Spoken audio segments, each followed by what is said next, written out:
নমস্কাৰ, এই মুহূৰ্তত আহি পৰিছে ৰাতিপুৱাৰ কেইবাটাও বিগ ব্ৰেকিং নিউজ। আজি হৈছে 6 জুলাই। গোটেই অসম তথা ভাৰতৰ বিভিন্ন প্ৰান্তৰ পৰা যুগুত হৈছে কেইবাটাও গুৰুত্বপূৰ্ণ খবৰ। এনেবোৰ খবৰ নিতৌ পাই থাকিবলৈ চেনেলটি সাবস্ক্ৰাইব কৰি ভিডিঅ'টো এটা লাইক কৰিবলৈ নাপাহৰিব। আজিৰ আমাৰ প্ৰথম খবৰ গুৰুত্বপূৰ্ণ খবৰ হৈছে অসমবাসীৰ বাবে এটা ডাঙৰ খবৰ। লাখ লাখ মহিলাৰ বাবে এটা ভাল খবৰ মুকলিছে, কিয়নো মহিলাসকলৰ বেংক একাউণ্টত চৰকাৰে সোমাই দিব 15,000 টকা। এতিয়া আপুনি আবেদন কৰক। লগতে বান সাহায্য প্ৰদান কৰিব চৰকাৰে। অসমৰ মুখ্যমন্ত্ৰী ডক্টৰ হিমন্ত বিশ্ব শৰ্মাই কেইবাটাও গুৰুত্বপূৰ্ণ মন্তব্য কৰিছে। লগতে আত্মসহায়ক গোটৰ মহিলাসকলৰ বেংক একাউণ্টত চৰকাৰে কেতিয়া সোমাই দিব 10,000 টকা। লগতে কেইবাটাও গুৰুত্বপূৰ্ণ খবৰ মুকলিছে আজিৰ দিনটোত। আজিৰ আমাৰ প্ৰথম খবৰ গুৰুত্বপূৰ্ণ খবৰ হৈছে অসমবাসীৰ বাবে এটা ডাঙৰ খবৰ। এতিয়া আপুনি এইকেইটা নথি সংগ্ৰহ কৰক। প্ৰয়োজনীয় নথি পত্ৰসমূহ আপুনি সংগ্ৰহ কৰি আবেদন কৰক, কিয়নো অকল মহিলাসকলে আবেদন কৰিব পাৰিব এই আঁচনি। আধাৰ কাৰ্ড, মোবাইল নম্বৰ লগতে বেংকৰ সবিশেষ পঞ্জীয়নৰ বাবে ৰেচন কাৰ্ড বাধ্যতামূলক। যদি আপোনাৰ ৰেচন কাৰ্ড আছে তেন্তে আপুনি আবেদন কৰিব পাৰিব এইখন আঁচনি। কেৱল ইয়াই নহয়, প্ৰথমে চাওক 1 নম্বৰ দি আছে হিতাধিকাৰী ৰেচন কাৰ্ড নথকাৰ ক্ষেত্ৰত তেওঁলোকে পৰিয়ালৰ সকলো সদস্যৰ আধাৰ কাৰ্ড দেখুৱাব লাগিব।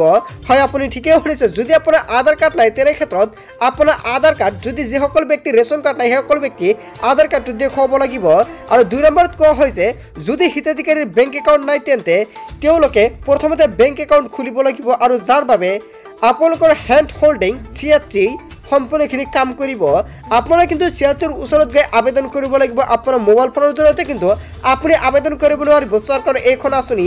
এতিয়া বলক আপুনি এইখন আঁচনি কেনেকুৱাকৈ আবেদন কৰিব, লগতে কোন কোন ব্যক্তিসকলে আবেদন কৰিব পাৰিব সম্পূৰ্ণকৈ জনাই দিওঁ। প্ৰথমে চাওক চৰকাৰে সম্পূৰ্ণকৈ উদ্দেশ্যকেইটা ঘোষণা কৰিছে। আপুনি উদ্দেশ্য অনুযায়ী সম্পূৰ্ণকৈ আবেদন কৰিব লাগিব। লগতে কৈছে শিল্পী আৰু শিপিনীসকলক বিশ্বকৰ্মা হিচাপে স্বীকৃতি প্ৰদান কৰি আঁচনিৰ অধীনত সকলো সুবিধা লাভ কৰাৰ যোগ্য কৰি তোলে, আৰু যাৰ বাবে চৰকাৰে এইখন আঁচনি ঘোষণা কৰিছে অকল মহিলাসকলৰ বাবে।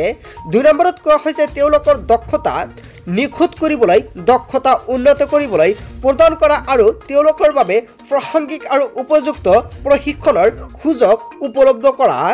3 নম্বৰত কৈছে উন্নয়ন আৰু আধুনিক সঁজুলিসমূহৰ বাবে তেওঁলোকক সামৰ্থ্য, উৎপাদনশীলতা আৰু পণ্যৰ মান বৃদ্ধি কৰিবলৈ সমৰ্থন প্ৰদান কৰা। 4 নম্বৰত কোৱা হৈছে উদ্দেশ্য প্ৰণোদিত হিতাধিকাৰীসকলক জামিনমুক্ত ঋণৰ সহজ সুবিধা প্ৰদান কৰা আৰু সুতৰ সাহায্য প্ৰদান কৰি ঋণৰ খৰচ হ্ৰাস কৰা, আৰু এই বিশ্বকৰ্মাৰ ডিজিটেল সবলীকৰণ উৎসাহিত কৰিবলৈ ডিজিটেল লেনদেনৰ বাবে প্ৰৰোচনা প্ৰদান কৰা।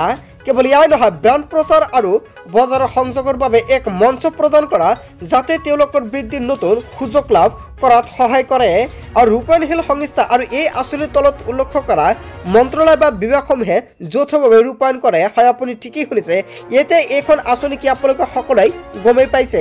হয়, আপুনি ঠিকেই শুনিছে। PM বিশ্বকৰ্মা আঁচনিৰ কথা আপোনালোকে নিশ্চয় সম্পূৰ্ণকৈ জানিছে। PM বিশ্বকৰ্মা হৈছে ক্ষুদ্ৰ ক্ষুদ্ৰ আৰু মজলীয়া উদ্যোগ মন্ত্ৰালয়ৰ দ্বাৰা আৰম্ভ কৰা কেন্দ্ৰীয় খণ্ডৰ আঁচনি, আৰু যাতে শিল্পী আৰু শিপিনীসকলে জামিন, বিনামূলীয়া ঋণ, লগতে দক্ষতা প্ৰশিক্ষণ, আধুনিক সঁজুলি, ডিজিটেল লেনদেন আৰু বজাৰৰ বাবে প্ৰৰোচনাৰ সুবিধাৰ জৰিয়তে সামগ্ৰিক আৰু শেষৰ পৰা শেষলৈকে সহায় আগবঢ়াব পাৰি।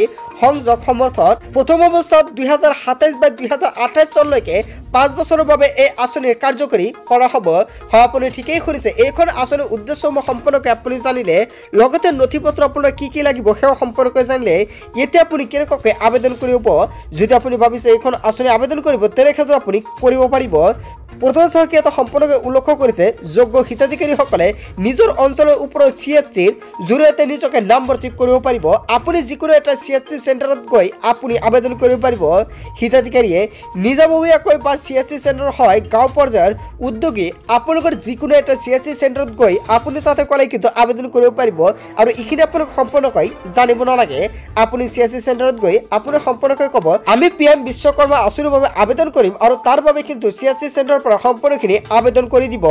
লগতে ইয়াৰ লাভালাভসমূহ কি আপুনি জাষ্ট ইয়াতে সম্পূৰ্ণকৈ জানি লওক, কিয়নো আপোনালোকে সবিশেষ জানিলে এতিয়া আপোনালোকক সম্পূৰ্ণকৈ দেখাই দিম ইয়াৰ দ্বাৰা আপুনি কি কি সুবিধা লাভ কৰিব পাৰিব। প্ৰথমতে চাওক প্ৰমাণপত্ৰ আৰু আইডি কাৰ্ডৰ জৰিয়তে বিশ্বকৰ্মা হিচাপে স্বীকৃতি আপোনাক কিন্তু প্ৰথমতে এখন আইডি কাৰ্ড দিয়া হ'ব। কেৱল ইয়াই নহয়, তাৰ পিছত চাওক ইয়াতে স্কিল ভেৰিফিকেশ্যনৰ পিছত 5 পৰা 7 দিন আপোনালোকৰ 40 ঘণ্টা বেচিক ট্ৰেইনিং দিয়া হ'ব আৰু ইচ্ছুক প্ৰাৰ্থীসকলে 15 দিনৰ 120 ঘণ্টা উন্নত প্ৰশিক্ষণৰ বাবেও নামভৰ্তি কৰিব পাৰিব। লগতে ইয়াতে সম্পূৰ্ণকৈ লাভালাভসমূহ দিয়া আছে, এইখিনি আপোনালোকে সম্পূৰ্ণকৈ চাই ল'ব। যদি ভিডিঅ'টোত সম্পূৰ্ণকৈ আপোনালোকৰ বাবে আলোচনা কৰিবলৈ যাওঁ তেনে ক্ষেত্ৰত ভিডিঅ'টো দীঘলীয়া হ'ব। আপুনি ভিডিঅ'টো অলপ সময় ৱেইট কৰি বা ৰখাই আপোনালোকে সম্পূৰ্ণকৈ চাই ল'ব ইয়াতে কি কি সম্পূৰ্ণকৈ উল্লেখ কৰিছে। চ' বন্ধু বান্ধৱীসকল, আপোনালোকে নিশ্চয় জানিলে PM বিশ্বকৰ্মা আঁচনিৰ বিষয়ে। যদি ইয়াৰ বিষয়ত আপোনালোকৰ আৰু কিবা কিবি মনত কোনো ধৰণৰ প্ৰশ্ন থাকে নিশ্চয় আপুনি কমেণ্ট কৰিব, সম্পূৰ্ণকৈ সহায় কৰা হ'ব। তাৰপিছত অসমবাসী ৰাজুক জনাইছো আমাৰ 2 নম্বৰটো খুবেই গুৰুত্বপূৰ্ণ খবৰ, লগতে এটা ডাঙৰ খবৰ।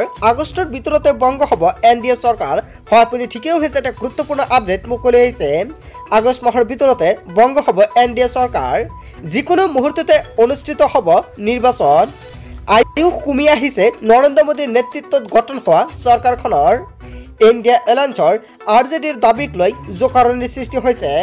জ্যেষ্ঠ ৰাজনৈতিক নেতা লালু প্ৰসাদ যাদৱৰ ভাষ্যক লৈ চৰ্চা লাভ কৰিছে ৰাষ্ট্ৰীয় জনতা দলৰ প্ৰতিষ্ঠা দিৱসত।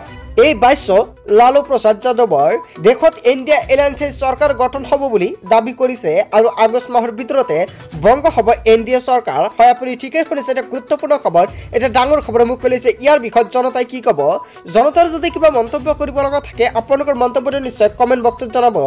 তাৰপিছত অসমবাসী ৰাজুক জনাইছো আমাৰ 3 নম্বৰটো খুবেই গুৰুত্বপূৰ্ণ খবৰ, লগতে এটা ডাঙৰ খবৰ। বাহনৰ নথি পত্ৰক লৈ আৰক্ষীয়ে হাৰাশাস্তি কৰিছে নেকি আপোনাক? হাৰাশাস্তি কৰিলেই কৰক আপুনি অভিযোগ। মুখ্যমন্ত্ৰী হিমন্ত বিশ্ব শৰ্মাৰ সকিয়নি। নথি পত্ৰৰ নামত আপোনালোকে আৰক্ষী হাৰাশাস্তি কৰিছে নেকি? যদি আপোনালোকক কোনো ধৰণৰ আৰক্ষী হাৰাশাস্তি কৰিছে নথি পত্ৰক লৈ নিশ্চয় আপুনি কমেণ্ট কৰি জনাব। বিপদত পৰিব আপোনাক হাৰাশাস্তি কৰা আৰক্ষীয়ে। বাহন চালকসকলৰ বাবে এটা ডাঙৰ খবৰ। এতিয়াৰ পৰা নথি পত্ৰৰ নামত আৰক্ষীয়ে কৰিব নোৱাৰিব হাৰাশাস্তি। একমাত্ৰ হেলমেট নিপিন্ধিলেহে থাকিব জৰিমনা। আৰু এই চালকসকলক বিভিন্ন সময়ত হাৰাশাস্তি কৰিছিল আৰক্ষীয়ে। এই কাৰ্য বন্ধ কৰিবলৈ সিদ্ধান্ত ল'লে হিমন্ত বিশ্ব শৰ্মা চৰকাৰে। আগন্তুক 15 দিনৰ ভিতৰত প্ৰযোজ্য হ'ব এই নিয়ম। ই ৰিক্সা আৰু অটো চালকৰ বাবেও আহি গ'ল নতুন নিয়ম। এইসকল চালককো আৰক্ষীয়ে কৰিব নোৱাৰিব হাৰাশাস্তি। 4 বাৰলৈকে আইন ভংগ কৰিলেই বিহিব নোৱাৰিব জৰিমনা। 5ম বাৰতহে আৰক্ষী বিহিব পাৰিব জৰিমনা। মুখ্যমন্ত্ৰী হিমন্ত বিশ্ব শৰ্মাৰ এটা ডাঙৰ ঘোষণা। হয় বন্ধু বান্ধৱীসকল, অসমৰ মুখ্যমন্ত্ৰী ডক্টৰ হিমন্ত বিশ্ব শৰ্মাই যিটো মন্তব্য কৰিছে আপুনি কি ক'ব? যদি আপোনাৰ কিবা মন্তব্য কৰিব লগা থাকে আপোনালোকৰ মন্তব্যটো নিশ্চয় কমেণ্ট বক্সত জনাব। তাৰপিছত অসমবাসী ৰাজুক জনাইছো আমাৰ 4 নম্বৰটো খুবেই গুৰুত্বপূৰ্ণ খবৰ, লগতে এটা ডাঙৰ খবৰ। অসমৰ মুখ্যমন্ত্ৰী ডক্টৰ হিমন্ত বিশ্ব শৰ্মাই এটা ডাঙৰ পন্থা হাতত লৈছে। বানপানীৰ মাজত যিসকল ব্যক্তিৰ ক্ষতিগ্ৰস্ত হৈছে আৰু সকলোৱে সম্পূৰ্ণকৈ যদি বেমাৰ আজাৰ হৈছে তেনে ক্ষেত্ৰত সেইসকল ব্যক্তি কিন্তু সম্পূৰ্ণকৈ ঔষধ প্ৰদান কৰা হৈছে। এয়া কিন্তু অসমৰ মুখ্যমন্ত্ৰী ডক্টৰ হিমন্ত বিশ্ব শৰ্মা ছাৰক আপোনালোকে সম্পূৰ্ণকৈ চাইছে। স্পেচিয়েল হেল্থ কেম্পত সম্পূৰ্ণকৈ ইয়াতে এনেকুৱাকৈ চিকিৎসাৰ বাবে সম্পূৰ্ণকৈ এনেকুৱাকৈ প্ৰদান কৰা হৈছে চিকিৎসা আৰু তাৰ বাবে চৰকাৰে কিবা এটা গুৰুত্বপূৰ্ণ পন্থা হাতত লৈছে। অসমৰ মুখ্যমন্ত্ৰী ডক্টৰ হিমন্ত বিশ্ব শৰ্মা ছাৰক নিশ্চয় সম্পূৰ্ণকৈ যাইছে বান পৰিস্থিতিটো চাইছে আৰু আপোনালোকে সম্পূৰ্ণকৈ দেখা পাইছে। এয়া কিন্তু SDRFৰ তৰফৰ পৰা কিন্তু সম্পূৰ্ণকৈ আমাৰ অসমৰ মুখ্যমন্ত্ৰী ডক্টৰ হিমন্ত বিশ্ব শৰ্মা ছাৰে সম্পূৰ্ণকৈ নিৰীক্ষণ কৰি আছে আচলতে বানৰ পৰিস্থিতিটো কেনেকুৱা। হয়, আপুনি ঠিকেই শুনিছে, আচলতে অসমৰ মুখ্যমন্ত্ৰী ডক্টৰ হিমন্ত বিশ্ব শৰ্মা ছাৰে এখন গুৰুত্বপূৰ্ণ আপডেট প্ৰদান কৰিছে। যিসকল ব্যক্তিৰ বানত ক্ষতিগ্ৰস্ত হৈছে সকলোকে কিন্তু 15 আগষ্টৰ আগতে চৰকাৰে প্ৰদান কৰিব ক্ষতিপূৰণ। এয়া কিন্তু অসমৰ মুখ্যমন্ত্ৰী ডক্টৰ হিমন্ত বিশ্ব শৰ্মাই নিজ মুখে ঘোষণা কৰিছে। আপোনালোকৰ কোনো ধৰণৰ ক্ষতি সাধন হৈছে নেকি?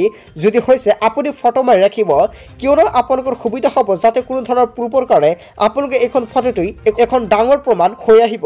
চ' বন্ধু বান্ধৱীসকল, আপোনালোকে নিশ্চয় জানিছে আজিৰ মূল ভিডিঅ'খনত অসমৰ লগতে ভাৰতৰ বিভিন্ন প্ৰান্তৰ পৰা যুগুত হৈছে কেইবাটাও গুৰুত্বপূৰ্ণ খবৰ। এনেবোৰ খবৰ নিতৌ পাই থাকিবলৈ চেনেলটি সাবস্ক্ৰাইব কৰি ভিডিঅ'টোত এটা লাইক কৰিবলৈ নাপাহৰিব। চ' থেংক ইউ ফৰ ৱাচিং ফুল ভিডিঅ'।